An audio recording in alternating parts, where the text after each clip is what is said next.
Hey everybody, Ryan here at eTrailer. Today on our 2021 Jeep Cherokee, we're going to be taking a look at and showing you how to install the Roadmaster stoplight switch kit. So the stoplight switch is really going to appeal to those of you that have a braking system that uses an indicator light.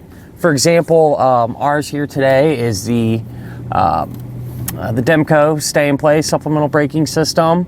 Another one that is right off the top of my head is the Roadmaster InvisiBrake. This would apply to that as well. And the whole point is to give the indicator light for your braking system a proper reading, okay? And the issue is with these Jeeps, whenever you're in flat toe mode, they have an inactive brake light switch from the factory. And what the brake light switch is it sends a signal out whenever the brake pedal is applied, telling the taillights to come on. Well, with these braking systems, the indicator light needs a true reading. So, for example, a lot of these systems you can hook up a different way, and the indicator light's going to come on telling you the system is operating, but it's not going to give you a true reading if your brake pedal is actually being pushed down or not. So by using this stoplight switch, it's going to tell you more or less that the brake pedal is being pushed in your Jeep whenever you're hitting the brakes up in your motorhome. And that's just going to instill a lot more confidence in you, knowing that you have an accurate reading. You can kind of keep an eye on things and know that the brake is indeed being pushed down, as opposed to hooking it up the other way where the light comes on when the system just activates. Because there's a handful of moving parts here. Stuff can go wrong. If something breaks on your brake pedal arm, all right, and the system keeps working, it might not be pushing the brake down, but the indicator light's going to come on.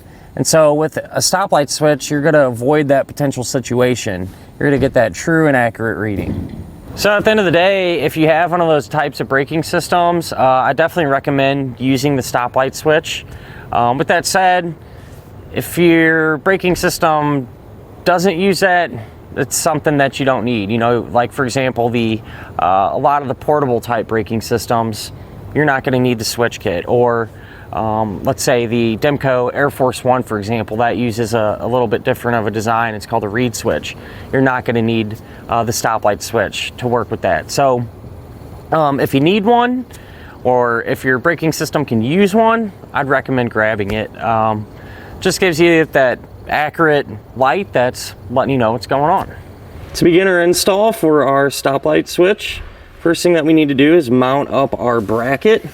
So this is the bracket right here, and on the left side of your brake pedal arm, there's going to be a nut way back there. So the nut, you're going to remove it with a 13mm socket, take your bracket, slide it over the stud, and then tighten the nut back down. And when you tighten it, you want to make sure that this part of the bracket is lined up with your brake pedal arm. So once that is in there, what you can do is take the actual stoplight switch. There's going to be a nut, a star washer, and another nut. You can remove the one nut, slide this through, and tighten the nut down. And it's going to be really difficult to see, so I'll do my best to explain this to you. What you're going to want to do is there's a plunger, a little white plunger that moves in and out when the pedal is pushed on the back of our switch here. And you want to tighten those nuts to allow that plunger to be completely pushed inside of the switch when the brake pedal is in that resting position. And what you're looking for is when you start to push that brake pedal down, you want that plunger to come out with it. And that's going to allow you to kind of fine-tune the adjustment here. That way you get your indicator light to come on as soon as this pedal is pushed down. But with that said, you're going to have two wires coming off the back of the switch, and we need to get these hooked up.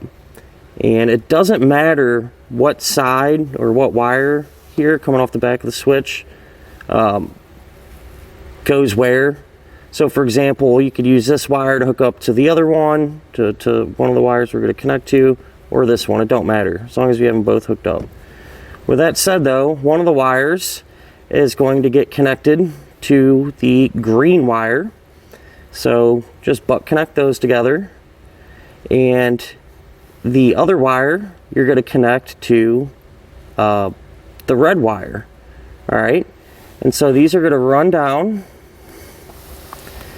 and that green wire is going to get connected to the red skinny wire from our indicator light that we have mounted up on our mirror. Again, just use a butt connector. The red wire coming from our stoplight switch, that's going to continue on, get routed through that grommet, and that's going to go into the engine compartment. That way we can hook it up to a power supply. So in the engine compartment, here's where our red wire comes up. This is going to get connected to a fuse holder using a butt connector. Make sure the fuse is not installed just yet. Then you're going to crimp on a ring terminal and hook it up to the positive side of our battery.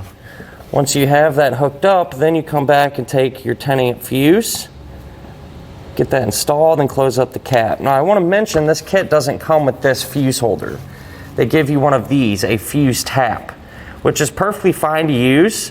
But in our case, this is the wrong type of fuse tap that'll work with our Jeep's fuses. So to me, if you have to go through the trouble to find one of these, usually it's going to be more economical just to buy your standard type fuse holder, and it's less invasive in my opinion because you're not messing with your fuse box or anything like that. So I would recommend getting a fuse holder like this. You're going to need a 10 amp fuse, and that way we can just run it right to the battery. We're not dealing with fuses inside or anything else, and this is a perfectly acceptable way to get this hooked up. And that'll finish up our look at and our installation of the Roadmaster stoplight switch kit on our 2021 Jeep Cherokee.